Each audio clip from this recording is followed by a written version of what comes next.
नमस्कार दोस्तों, मैं राज कुशवाहा आज आप लोगों के लिए कक्षा 10 एनसीईआरटी मैथ लेके आया हूँ, जिनमें से मैंने 3.1 एक्सरसाइज करवा दी थी। आज हम लोगों को 3.2 एक्सरसाइज पे कवर करना है। तो हम लोग देखते हैं पहला क्वेश्चन। तो पहले क्वेश्चन से पहले कुछ चीज़ें जो हमको समझनी है। जैसे बेटा कोई कैसे दो समीकरण दे रखे हैं, वो आपके संगत हैं या असंगत हैं, और उनमें हल कितने हैं, ये चीज बहुत देखनी है। उसमें अनेक हल होंगे कि दो हल होंगे कि तीन हल होंगे, कंडीशंस क्या होंगी, ये चीज आप पहले समझिए। तो जैसे मान लेते हैं बेटा कि दो चर वाले, अब क्योंकि आपके जो बहुपद है दो चर वाले हैं, तो मान लेते हैं दो बहुपद हैं। लेट द वैल्यू, यहां से मान लिया कि दो आपके बहुपद हैं ax a1, ऐसे मान लेते हैं a1x b1y, और अब अगला आपको मिलेगा c1 बराबर 0, और अगला से मानते हैं a2x b2y प्लस c2 तब 0 है। तो बेटा देखिए, जब a1 अपान a2, कंडीशन नंबर 1, जब a1 अपान a2 और b1 अपान b2, पूरा समझो।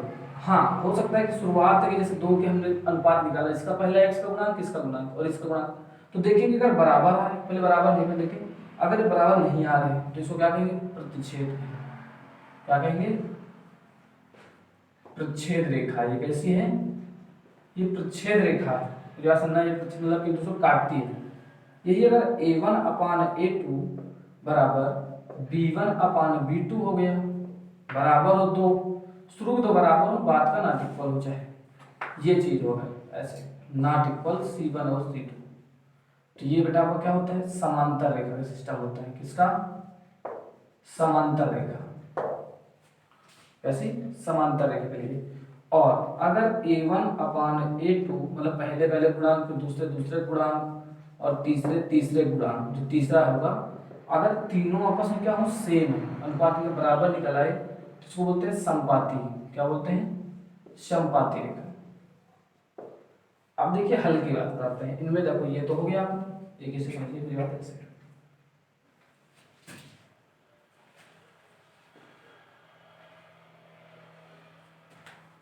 कंडीशन थोड़ा सा इस चीज को ध्यान देना है आपको।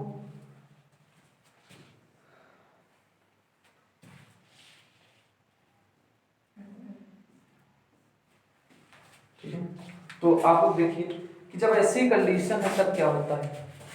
तो प्रच्छेद हो गई, संपाती, समांतर। तो आप देखना इनमें से किसमें क्या हल होते हैं, किसमें कितने हल होते हैं। तो अब इसके लिए तो बेटा आपने अभी तक पढ़ा है कि जो चीज आपकी प्रच्छेद करती है वो एक ही जगह प्रच्छेद करे। कोई रेखा हो जो सीधी रेखा तो एक जगह प्रच्छेद करेगी, तो जितनी जगह प्रच्छेद करेगी उतने उसके होंगे हल होंगे। तो इसमें क्या होगा, केवल एक हल होगा। इसमें क्या होगा, केवल एक हल। अब क्यों बेटा, क्योंकि एक रेखा सीधे से खींच दो कैसे, तो क्या दो जगह काट सकती है एक लाइन को, नहीं ना, केवल एक ही जगह दो सीधी रेखाएं काटती है और समांतर रेखाएं कहीं नहीं कटती। तो इसका मतलब उसमें कोई हल नहीं। तो क्या होगा, कोई हल नहीं, कोई हल नहीं होगा। समझ आ गया, समांतर क्या होता है, कोई हल नहीं होता। और हाँ, जो संपाती होती है, जो बराबर हो, इनमें सब कुछ हो सकता है। ये ऐसी रेखाएं जिनका अनुपात बराबर, मतलब ये सब एक के ऊपर एक ही जाएंगे, मतलब ये पूरी रेखा पे ही मिलके कटेंगे। तो इनके अनेक हल होंगे ना, आप समझिए ऐसे। जैसे संपाती मतलब होता है, जैसे रेखा है तो इसी के ऊपर दूसरी जगह, जैसे तीसरी जगह, तो इसके जो मान होंगे सब आपस में क्या होंगे, बराबर। तो संपाती में क्या होगा, अनेक हल होंगे, अपरिमित रूप से, अपरिमित रूप से अनेक हल। क्या होंगे, अनेक हल, अनेक हल। और हाँ, इनमें से देखिए आपके संगत, ये तो आपके कोई इससे कोई मतलब नहीं, ना ये संगत है ना ये संगत, इससे नहीं। अब संगत होते क्या है, संगत इनको कहते हैं। जैसे अगर कोई चीज संपाती है तो संगत होगी प्लस, उसके बाद अगर एडिशन ऑब्जेक्ट दिया जाए तो इसमें a1 अपान a2 संगत मतलब एक जैसे, और b1 अपान b2 और c1 अपान c2। अगर तीनों बराबर भी नहीं है, देखिए अगर तीनों बराबर तो उसे संपाती कहा जाएगा, तो ठीक है, और इसी को संगत भी कहा जाता है। लेकिन आपकी जो बुक्स में दे रखा है उसके हिसाब से जो नॉट इक्वल होते हैं वो भी संगत माने जाते हैं। क्या माने जाते हैं, संगत माने। तो आपकी बुक के एनसीईआरटी कह रही है, लेकिन ऐसा है नहीं। तो हम लोग बुक के हिसाब से पढ़ेंगे, क्योंकि बुक से बुक के हिसाब से थ्योरेटिकल नंबर मिलते हैं। तो यहाँ से देखना है कि आपको सब चीज ये समझना है, हल वाला प्रच्छेद रेखा है, उसमें केवल एक हल होगी, क्योंकि केवल एक जगह कट करेगी। और यहाँ पे और ये वाला जो आपका है, तो सर ये आ है कि नहीं आ रहा? नहीं आ रहा। तो देखते हैं यहाँ पे, बेटा उधर मैंने लिख दिया, इसकी कोई बात नहीं। ये चीज आपकी नहीं आ रही होगी, आपको नहीं दिख रहा हो, तो हम लोग यहाँ पे देखते हैं। मतलब कहने का था कोई चीज बेटा जैसे a1/a2 not equal b1/b2 not equal c1/c2, तो इस तरह में अगर तीनों नॉट इक्वल हैं तो भी संगत माना गया है, आपकी बुक के हिसाब से संगत माना गया है। तो बस इतना ही आपको ध्यान देना, उसका मैं आपको बताता हूँ। ग्राफी भी आपको मैंने बता दिया था कैसे हल करते हैं, तो ये चीज बेटा आप स्क्रीनशॉट ले सकते हैं।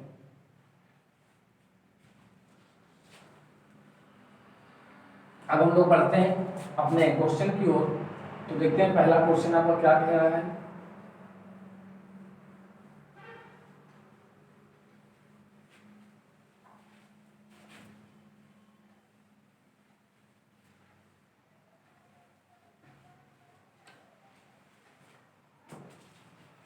तो एक्सरसाइज देखते हैं तुम लोग क्या पढ़ना है।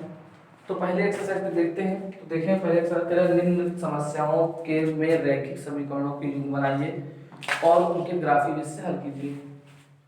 ग्राफी विधि से हल करना तो बेटा इसमें दो क्वेश्चंस में एक बता दो, तो आप एक कर लेंगे ना। देखिए नंबर क्वेश्चन कह रहा है कक्षा 10 के 10 विद्यार्थियों ने गणित की पहली प्रतियोगिता, मतलब पहली मतलब कहानी प्रतियोगिता में भाग लिया। यदि लड़कियों की संख्या लड़कों की संख्या से 4 अधिक हो, तो यहाँ से लड़के मान लेते हैं। माना लड़कों की संख्या हम माने x और लड़कियों की संख्या y। थोड़ा आप शर्तानुसार जैसे शर्त बोलेंगे, शर्त इसने जैसे कहा है कि 10 विद्यार्थी, अच्छा 10 के 10 विद्यार्थी हैं, तो इसका मतलब कि जो x प्लस y दोनों लड़के लड़के मिला तो मिले बने कितने जाके 10 ही तो बने। कंडीशन नंबर 1 समीकरण नंबर 1 आपकी सब भाई 10 ही विद्यार्थी जो लड़के लड़के मिला के, तो मतलब x प्लस y दोनों लड़के और लड़की मिला के 10 बराबर हो गए। उसके बाद यदि लड़कियों की संख्या लड़कों की संख्या से 4 अधिक हो, तो इसको इधर लाओ। तो देखिए जाएगी एक चीज जैसे रहेगी, तो आप y माइनस x बराबर 4, आप समीकरण इसको 2 मान लीजिए। अब ये आपके बीज गणितीय निरूपण तो हो गए। अब तो ग्राफी विधि से हल करना है। किस हल करना है? ग्राफी विधि। तो पहले इसको ऐसे हल करेंगे ना, बता दें ग्राफी विधि के लिए इसको ऐसे बनाना पड़ेगा। फिर लिखते हैं तो यहाँ पे x लिखते हैं, यहाँ पे y।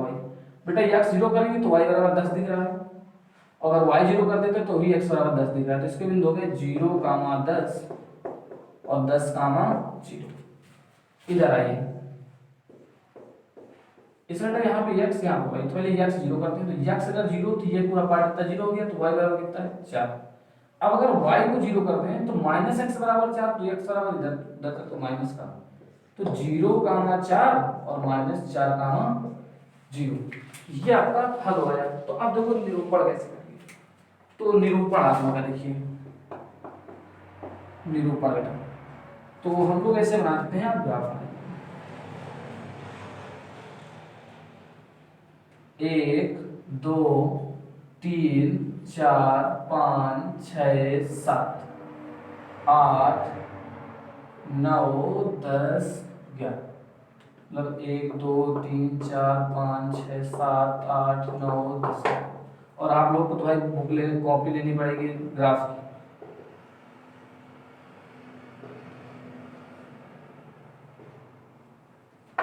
तो आप लोग कॉपी ले लीजिएगा एक, तो उसी में बनाइएगा तो आप लोग को ज़्यादा समझ आएगा। 1 2 3 4 5 6 7 8 9 10।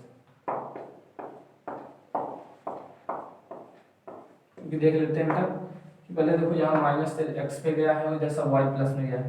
तो 0, 10 मतलब y पे 10, y पे क्या है आपका 10, तो मतलब इस जगह मिलाना है इसको, और 10, 0 तो इसको इस जगह, मतलब ये जो लाइन जाएगी वो ऐसे होके जाएगी, 10 से जाएगी, 10 से निकल जाएगी ऐसे, और इसका नाम हो गया x प्लस y बराबर 10।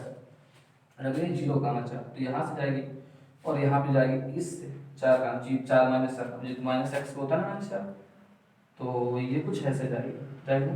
तो बेटा देखिए यहाँ पे कट कहाँ पे हुआ है। अब देखिए इसको आप ऐसे डैश करिए नीचे की ओर कर दिए, तो बेटा ये y के सामने कहाँ पे है, y के सामने y लिखते चले 7, तो इसका मतलब लड़कियाँ क्या है, लड़कियाँ कितनी है आपकी 7, क्योंकि यहाँ से y किसको माना है, लड़कियों को माना है। और लड़कों की संख्या लड़के कितने हैं, तो लड़के बराबर लड़के कितने, यक्स अच्छे होते, यक्स मान है, यक्स कहाँ है 3। तो अब जोड़ लीजिए 10 हो गए हैं और 7 आपकी पूरी हुई। तो बेटा इसको इसकी सॉल्व ले लीजिए इस क्वेश्चन आप लोग जल्द से। देखिए बेटा, तो बेटा हम लोग ये देखते हैं कि इसका दूसरा, पहले का दूसरा क्वेश्चन क्या है। तो पहले दूसरा पढ़िएगा, 5 पेंसिल तथा 7 कलमों का कुल मूल्य 50 रुपए और 7 पेंसिल तथा 5 कलमों का कुल मूल्य 46 रुपए। तो एक पेंसिल का मूल्य था, एक कलम का मूल्य ज्ञात कीजिए। तो इसके लिए बेटा देखिए आप, मैं आपको समीकरण से बता दूं। जब मैं माना पहले आपकी पेंसिल है, तो माना एक पेंसिल का मूल्य, एक पेंसिल का मूल्य बराबर x और कलम का y। तो बेटा ऐसे पेंसिल कितनी खरीदी, 5 पेंसिल तो 5x, फिर 7 कलम तो 7y बराबर 50 की, एक शर्त हो गई। दूसरे में 7 पेंसिल खरीदे तो 7x और 5 4 वो, और 5 कलम खरीदे तो 5y बराबर 46। तो आप बेटा इनको ग्राफ निरूपण कर सकते हैं ना आराम से, आपको बीजगणित बता दिया, आप बटे मानिए। और हाँ, आपको जब दशमलव में आएगा तो आपको क्लियर के बनाने के लिए आपको चाहिए ग्राफ कॉपी। यहाँ पे क्या होना चाहिए, ग्राफ कॉपी होगी, तब आप दशमलव में बना सकते हैं, क्योंकि वहाँ पे से एक पॉइंट बना होगा जिसके बाद छोटे छोटे 10 पॉइंट बने होंगे। तो अगर आपका 3.3 है तो आप ये 3 है 0 1 2 3 ऐसे यहाँ से मिला देंगे ऐसे कट के। तो आपको चाहिए ग्राफ कॉपी, तो उसके लिए आपको ग्राफ कॉपी जरूरत है। और देखिए आप, तो आप लोग बना लीजिएगा, हम लोग चलते हैं अगले क्वेश्चन पे।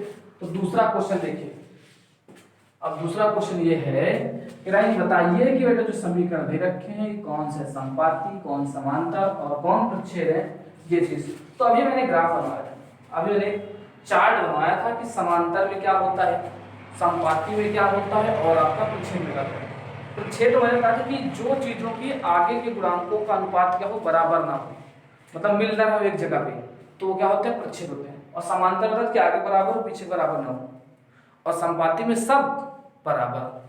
तो पहले कंडीशन है, तो यहाँ देखिए a1 हो गया, ये a2 हो गया। देखो ये पहला समीकरण था, तो a1 b1 c1 a2 b2 c2। तो देखो यहाँ से ले 5/7, ठीक है। जो चिन्ह का बराबर लगाओ, सभी बराबर में लगाओ, कॉमा लगाओ यहाँ पे, कॉमा।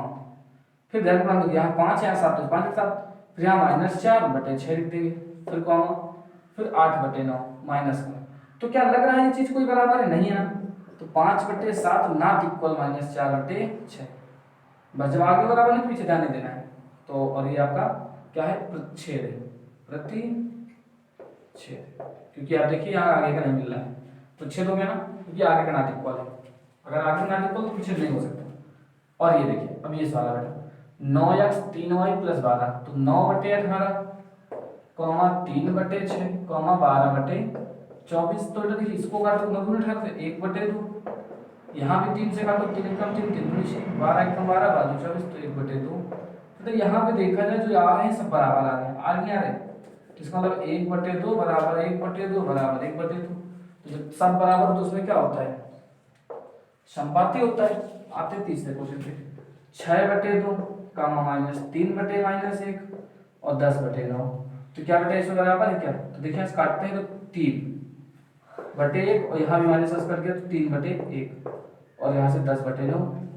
देखिए कि आगे बराबर बेटा, तो 1/1 बराबर 3/1 नॉट इक्वल 10/9, आगे बराबर। तो जब आगे के बराबर तो कंडीशन क्या होती है, समांतर। क्या है ये, समांतर है। तो आपको समझ आ गया, तो स्क्रीनशॉट लेना हो तो आप ले सकते हैं चल से। तो स्टूडेंट देखते हैं हम लोग तीसरा क्वेश्चन। तो आप तीसरा क्वेश्चन ये देख रहे हैं कि इसमें तीसरे में आप क्वेश्चन पढ़ लीजिए, बुक हो गया आपके पास। तो कह रहा है अनुपातों a1/a2 b1/b2 और c1/c2 की तुलना ज्ञात कीजिए। निम्नरेखिक समीकरणों के युग्म संगत या असंगत। तो बेटा देखिए पहले इसको लिखेंगे ऐसे, तो 3x + 2y - 5। पहले तरीका देखिए, सबको एक तरफ लाना होता है, बराबर 0। फिर यहाँ से 2x - 3y - 7 बराबर 0। अब इधर हमें देना, देखो सदा पहले के पहला, तो पहला बटे में, फिर दूसरा बटे दूसरा, फिर तीसरा बटे तीसरा, ये कट गया। तो अब देखिए ना ये इसके बराबर ना इसके, मतलब यहाँ पे जो है वो a1 upon a2 not equal b1 upon b2 not equal c1 upon c2। क्योंकि देखिए ना ये बराबर, ये 2/3 है, ये 3/2 है, ये माइनस का 2/3 है, तो ये दोनों आपस बराबर नहीं ना, ये इससे बराबर, तीनों बराबर अगर नहीं है तो क्या लिखेंगे बेटा इसमें, संगत। आते हैं इसमें, देखो इसको वैसे लिखो तो 2x 3y - 8 4x 6y - 9, देखिए ऐसा 2/4 -3/-6 -8/-9, ये दे रखा है। देखिए यहाँ से आपको ये कट गया 1/2 1/2, तो 1/2 1/2 8/9, तो क्या यही दो तो बराबर, ये बराबर नहीं है ना, ये तो तीनों बराबर हो तो बराबर न हो तो क्या है असंगत। अगर वैसे कहा जाए तो ये आपका समांतर है, कुछ आगे के बराबर, वैसे बेटा इसमें ये, तो इस पे देखेंगे तो 3/2 x 5/3y - 7 9x 10y - 14 बराबर 0। देखिए ऐसे 3/2/9 कॉमा 5/3 बटे -10 कॉमा -7/-14। तो आप देखिए यहाँ से इसको आप काटना चाहे तो काट दीजिए, वरना जैसे लिखा है आप लिख सकते हैं। तो एक चीज ये देखिए बेटा कि यहाँ पे जो आपका क्वेश्चन है 3/2 -10y बराबर इतना इतना दे रखा है, तो आप देख लीजिए क्या ये बराबर है बेटा, तीनों नहीं बराबर है, क्योंकि इस पे तो देखो ये तो प्लस हो गया 1/2, लेकिन यहाँ से 1/2 नहीं आएगा, तो ये भी क्या है आपका असंगत। क्या है असंगत, क्योंकि बराबर नहीं है। तो आपसे इतना ही तो पूछा संगत संगत, तो आप देख सकते हैं बता चुके। तो ऐसे बेटा 2 क्वेश्चन और है, तो 2 क्वेश्चन आप जैसे मैंने बताया तो आप इसी प्रकार से 2 अगले कर सकते हैं 2 थ्रो, ठीक है। तो आप लोग करिएगा, और हम लोग इस वीडियो पे इतना यहीं तक रखते हैं। अगले वीडियो में जो 4 से 5 क्वेश्चन बचे हैं तो हम लोग अगले वीडियो में सॉल्व करते हैं, और अगले वीडियो में आने तक के लिए आपसे चाहता हूँ अलविदा। तो फिर मिलते हैं बेटा अगले वीडियो में, तब तक के लिए नमस्कार।